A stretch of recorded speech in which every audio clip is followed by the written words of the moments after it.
Bonsoir à tous, bienvenue dans votre JTM en direct sur KTV. Nous sommes le mercredi 3 juillet et à la une de votre journal, l'interview exclusive du PDG d'Air Austral. La compagnie est au cœur de l'actualité suite à l'immobilisation d'un de ses Boeing 787-8, une anomalie détectée au sein d'une ailette du moteur qui survient dans un climat déjà lourd de tension entre la compagnie aérienne et sa clientèle mahoraise. Son PDG Marie-Joseph Mallet a souhaité s'exprimer sur ses mécontentements. Prix des billets, situation de monopole ou encore piste longue, l'occasion pour lui de revenir sur les accusations qui sont portées à sa société. Un sujet signé Marion Tellier. Retard, annulation. À Mayotte, la grogne des voyageurs envers la compagnie aérienne Air Austral monte et les accusations fusent. Des billets trop chers pour un service qui n'est pas à la hauteur ou encore un monopole dont la société profite. En mai dernier, cette révolte générale conduisait à la création d'une pétition. Au total, pas moins de 9000 signataires exprimaient ainsi leur mécontentement. À la question sensible de structuration tarifaire, Marie-Joseph Mallet se défendait hier à notre micro des propos l'accusant de raqueter la population mahoraise en invoquant les difficultés du marché saisonnalisé que représente le territoire. Les gens font des comparaisons en comparant plein de choses. Si vous voulez, on nous compare à Paris-New York, on compare à ceci, à cela. À partir de ce moment, je pense qu'on s'en sort pas. Enfin, un marché de 150 000 passagers par an entre Mayotte et Paris, à comparer entre 1,3 million entre La Réunion et Paris et plus de 2,4 millions entre Paris et New York, ne se compare pas. Un marché qui est extrêmement saisonnalisé. Je prends toujours Mayotte, Paris, peut-être moins, mais Réunion, Mayotte. Durant la semaine, j'étais l'autre jour avec un élu et qui cherchait des places, mais on les cherche toujours durant les week-ends et durant les périodes évidemment de vacances.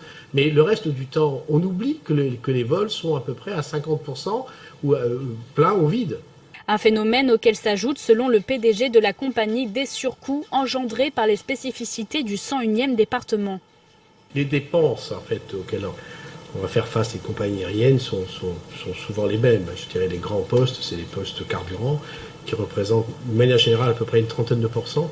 Sur la ligne Mayotte-Paris, c'est plus, dans la mesure où en fait, le carburant est quand même beaucoup plus cher, ça peut atteindre les 40%.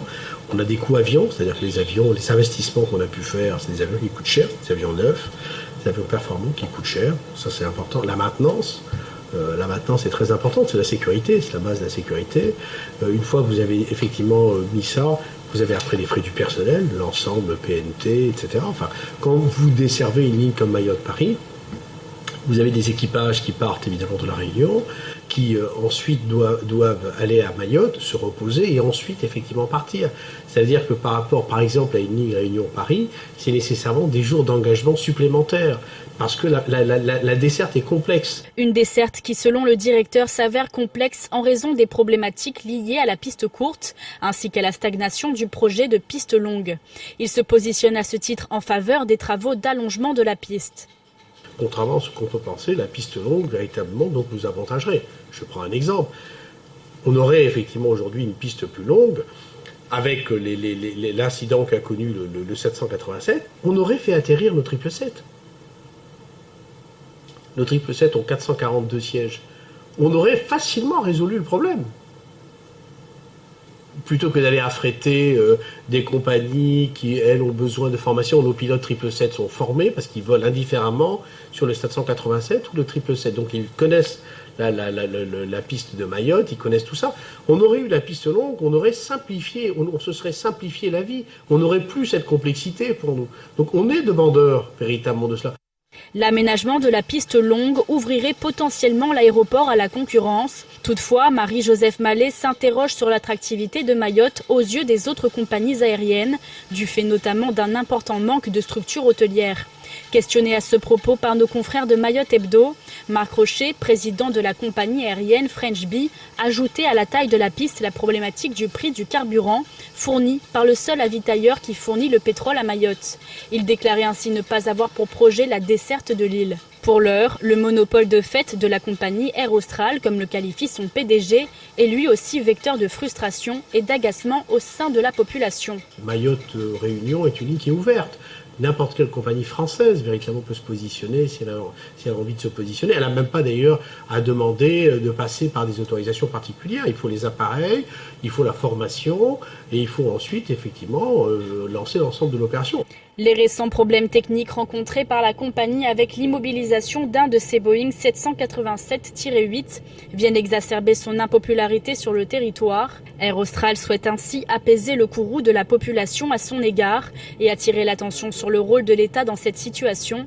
Il interroge alors pourquoi celui-ci ne met-il pas en place la continuité territoriale comme appliquée sur l'île de la Réunion ou bien une autre forme d'aide favorisant le désenclavement de l'île. Et une autre affaire vient ternir l'image de la compagnie. Dimanche matin, une maman a laissé filer ses 2 enfants jusqu'à la salle d'embarquement avant de quitter l'aéroport une fois l'avion décollé. L'un adolescent pouvait voyager seul, l'autre, âgé de 8 ans, devait être pris en charge par le personnel navigant commercial. Une fois rentrée chez elle, la maman a reçu un appel lui demandant de revenir chercher sa fille. L'hôtesse en charge des UM ce matin-là a purement et simplement oublié de s'occuper des enfants. La maman était présente sur notre plateau ce matin. Écoutons sa réaction. Je suis en colère parce que j'attendais quand même de la compagnie, je ne sais pas, ne serait-ce que m'appeler, des excuses peut-être, s'excuser, puis surtout me demander est-ce que la petite elle est bien arrivée, etc. Parce que c'est quand même un traumatisme énorme.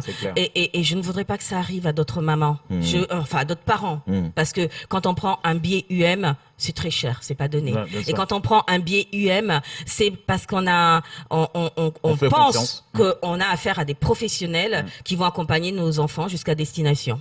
Voilà. Vous avez croisé également une autre maman ou un autre papa, je sais pas, en tout cas d'autres parents qui avaient le même problème. J'ai rencontré une dame qui m'a dit qu'elle avait eu un souci semblable, mais elle n'a pas trop voulu s'étaler. D'accord. Mais pour le même jour? Non, pas pour le même jour. D'accord. Le même jour, c'est moi, c'est ma fille et un petit garçon. J'ai pas pu voir les parents. Ils se sont pas manifestés. Hein. Et la délégation de Djibouti est arrivée lundi sur l'île aux parfums. Après une visite des retenues collinaires et des forêts replantées, le conseil départemental a organisé ce matin une conférence pour présenter les enjeux de cette collaboration entre Mayotte et Djibouti. L'occasion de rappeler les différences et les similitudes entre les 2 territoires, mais également les perspectives de cette collaboration gagnant-gagnant. Un reportage signé Paul Arthur Avit. Ce matin, une conférence a eu lieu à l'hémicycle Younoussa Bamana. Avec comme thème les enjeux et perspectives de coopération Mayotte-Djibouti, cette conférence se tient en raison de la visite d'une délégation de Djibouti. Cette conférence, on l'a voulu parce que c'est une opportunité pour nous de recevoir Djibouti à Mayotte. Et cette conférence, elle a l'objectif de cette conférence, c'est de pouvoir identifier mutuellement les axes pouvant faire objet de contractualisation dans le cadre de la coopération régionale. Cette coopération a débuté en avril 2018 lors des Jeux des jeunes de l'océan Indien, où Mayotte a noué des premiers contacts avec Djibouti, en particulier les régions de Tadjoura et Ali Sabié. Ces contacts se sont concrétisés en septembre 2018 lors d'une mission de prospection à Djibouti. Cette délégation présente à Mayotte jusqu'au 10 juillet va permettre de renforcer ces relations. Les relations, ça sera des relations de coopération décentralisées, comme ce qui existe dans tout le monde, de par le monde. Ça serait, comme on l'a cité, c'est l'échange culturel, c'est les connaissances de nos jeunes entre eux. Donc l'échange des Mahorais, jeunes Mahorais qui viendraient sur Djibouti, nos départements, nos régions, et les Djiboutiens qui viendraient faire soit les sports, soit l'éducation. Une optique de coopération et d'échange entre Djibouti et Mayotte. Djibouti profiterait des avancées technologiques et industrielles de Mayotte, tandis que Mayotte aurait à sa disposition le port international de Djibouti. La délégation sur place depuis lundi a déjà visité les retenues collinaires et la forêt replantée. La délégation continuera ses visites jusqu'à son départ. La grève des sapeurs-pompiers se poursuit depuis lundi. Un mouvement illimité a débuté. Si pour l'heure, aucune action n'a vu le jour, l'intersyndicale attend des réponses rapides. À midi, un feu symbolique a été allumé devant la direction par les grévistes. À 14h, un conseil d'administration était prévu afin notamment d'évoquer la question de la prime indemnité d'administration et de technicité. Une réunion de la dernière chance avant le début des actions d'envergure. Écoutons Ahmed Alaoui au micro de Patrick Millon. Je vous confirme, nous sommes toujours en grève. Et le service, ils ont un préavis de grève qui a commencé, bien évidemment, le 1er juillet, en grève illimitée. Oui, mais ça tourne quand même. Mais le service tourne. Ça tourne bien parce que nous n'avons pas encore appelé à la mobilisation. Oui. Les élus, ils se réunissent aujourd'hui en conseil d'administration. Oui. Et la décision leur appartient de nous sortir de la rue ou de nous remettre dans la rue. Ça veut dire que la décision qu'ils vont prendre aujourd'hui, elle sera lourde de conséquences. Les élus. Les élus. Les élus. Mais en même temps, notre directeur, parce que c'est le directeur de les conseiller, de montrer sa bonne volonté de vouloir sortir de ce conflit enfin, et pour qu'on puisse se poser sur la Donc aujourd'hui, Alaoui, c'est bien la réunion de la dernière chance. Eh oui. C'est-à-dire avec les élus du conseil départemental ? Les élus du conseil départemental, mais avec les maires aussi qui constituent le conseil. Et il y aura les représentants des pompiers ou des syndicats ? Alors, il y a des pompiers au sein de cette assemblée. Oui. Il y a un représentant du catégorie C et un représentant du corps des officiers. A noter que faute de quorum atteint, le conseil d'administration a été annulé. En effet, seuls 7 des 15 élus siégeant au CA du SDIS se sont rendus sur place. La nomination d'un nouveau greffier, l'Observatoire de la protection de l'enfance ou encore une opération de contrôle des vendeurs à la sauvette. Voilà ce qu'il faut retenir du reste de l'actualité locale. Place aux brèves de ce mercredi 3 juillet. Afin de répondre aux attentes des entrepreneurs des DOM, Nicole Belloubet, garde des Sceaux, ministre de la Justice, a nommé 7 greffiers dans les Outre-mer, dont un greffier de tribunal de commerce compétent pour Saint-Denis de la Réunion et Mamoudzou. La société d'exercice libéral à responsabilité limitée, GTC Saint-Denis Mamoudzou, a été nommée greffière de tribunal de commerce pour Saint-Denis de la Réunion et pour Mamoudzou à compter du 22 juillet 2019. L'arrêté du 14 juin nomme également le greffier du tribunal de commerce associé. Il s'agit de M. Guillaume Hamon, qui officiait précédemment à Lorient. Il prêtera serment le 18 juillet. À partir du 22 juillet prochain, la société nommée greffière sera notamment en charge pour Mayotte de la tenue et du contrôle des formalités au registre du commerce et des sociétés. La préfecture de Mayotte organisera dans l'intervalle une réunion d'information à l'attention des socioprofessionnels pour préciser les modalités de mise en place de ce nouveau service.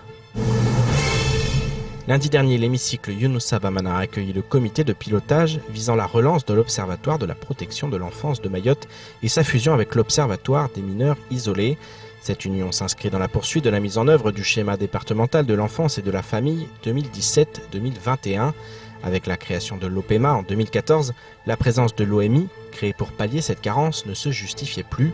Toutes les missions de la protection de l'enfance seront désormais assurées par l'Observatoire, mais encore fallait-il relancer la machine et c'est désormais chose faite. Pour ce faire, un partenariat a été établi entre le département et un sociologue, M. Guyot, chargé jusqu'ici des études de l'OMI. Une collaboration d'au moins 1 an est prévue, le temps que l'OPEMA ne devienne totalement opérationnel. Le sociologue sera épaulé dans cette tâche par l'équipe du service statistique de la Direction générale adjointe Santé, Famille et Enfance, assure le conseil départemental. En début de semaine, les effectifs de la compagnie départementale d'intervention, en appui de la police municipale de Mamoudzou, ont mené une opération de lutte contre le travail illégal dans le secteur de la place de la République à Mamoudzou.